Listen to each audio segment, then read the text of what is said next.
Kama hamna perfume, mafuta yanayonukia yanapitishwa hapo, au kuna maua fulani kule kwetu Uchagani, mara nyingi huwa tunayaweka kwenye Biblia.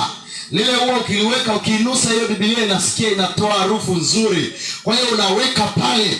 Kwa hiyo ile barua atakapoifungua unakuta inafanyaje? Inanukia. Sasa hiyo ni barua ya kwao. Na nikaona mfano wa barua moja walinionyesha, iko imewekwa, nikajua mzee alikuwa na maneno mazuri sana ambao wameiweka. Hiyo ni kumbukumbu kwenye vyeti vyetu vya shule, nayo ikawekwa hapo.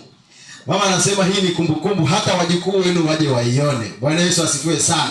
Kwa hiyo wakaiweka mazingira ya namna hiyo. Kwa hiyo hiyo ni barua, na baba ananiambia wakati ikitumwa, ikiletwa, atahakikisha wakati huo hana jambo lingine lolote. Mambo mengine atayaweka kando, yatasubiria kwanza kwenye kusoma hiyo nini, hiyo barua. Kwa hiyo wakati wa utulivu atakaa anaisoma, inamtia moyo. Kwa hiyo wakati hata hawaonani wakiwa mbali, anaichukua ile barua, akiisoma anaona napendwa. Bwana Yesu asifiwe. Anajitia moyo kwamba bado kuna mtu anayenijali, hata kama wengine wanaonekana hawako sawa na mimi, lakini bado kuna mtu anayenikumbuka. Niwaambie wapendwa, huo ni upendo ambao ulionyeshwa kwa wao, lakini tunao upendo ambao Mungu anatuonesha usio wa kawaida. Hii ni barua ambayo Bwana ameiandaa kwa ajili yako. Amen. Na anatamani mchana wa leo tusome barua hiyo. Kitabu cha Ufunuo, nenda sasa aya ile ya 11. Kitabu cha Ufunuo hiyo sura ya kwanza, soma aya ya 11. Anasema, Biblia inasema ikisema, na ndipo anasikia sauti ikisema, maana anasikia maelekezo ambayo Mungu anampatia. Kisemaje? haya uyaonayo uyaandike katika uchuo. Haya uyaonayo uyaandike katika chuo, ukayapeleke kwa hayo makanisa 7. Kituo kwenye kituo. Kwa hiyo ukayapeleke kwenye hayo makanisa 7. Efeso na Samaria na Smirina. Vuta pumzi. Relax.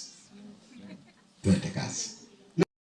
Inayotajwa hapo, lakini kiwalisia kwa wakati ambako kitabu cha Ufunuo kilipokuwa kinaandikwa mwaka wa 90, wakati kilipokuwa kinaandikwa ni wakati ambako kulikuwa na makanisa mengi sana yaliyokuwepo kipindi kile. Kulikuwa kuna kanisa la Wakorinto, kulikuwa kuna kanisa kule Efeso, kulikuwa na makanisa mengi yaliyofulizana, lakini yanachaguliwa haya 7 kwa makusudio maalumu. Mungu anayachagua akiwa na kanisa. Niliwaambia siku ya jana, wale waliohudhuria siku ya jana, niliwaambia namba 7 inawakilisha utimilifu. Kwa hiyo anapoandika kwa makanisa 7, anachomaanisha anapeleka ujumbe huu kwa makanisa kwa ujumla, na kanisa ni mimi na wewe. Ndio maana Yohana anaambiwa andika ujumbe huu, peleka kwa watu wao, waeleze habari hii, waeleze ujumbe huu, peleka barua hiyo, maana nina agenda fulani ya kuambia.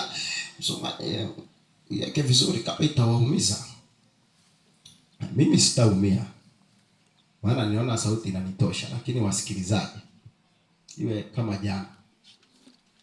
Kwa hiyo anaambiwa andika barua, peleka kwa watu hao, peleka barua hiyo kwa kanisa, peleka kwa wajumbe hao, waeleze nina barua. Na niwaambia wapendwa, wakati huu ni wakati ambako Wakristo walikuwa wanapitia changamoto, ni wakati ambao Wakristo walipitia katika kuteswa, ni wakati ambako Wakristo walipitia katika maumivu, ni wakati ambako Wakristo wengine walipitia katika kuchinjwa, wengine wakapitia katika maumivu, wengine wakachomwa moto, wengine wakapitia katika maumivu ya kila aina.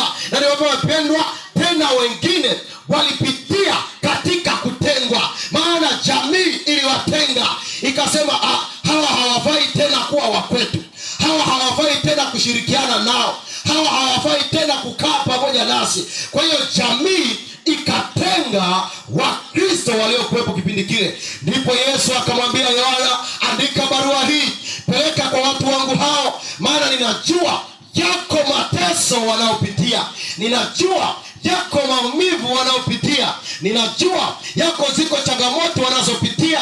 Maana kama ni kutengwa wanatengwa, kama ni kuonekana wasiofaa ninawaona.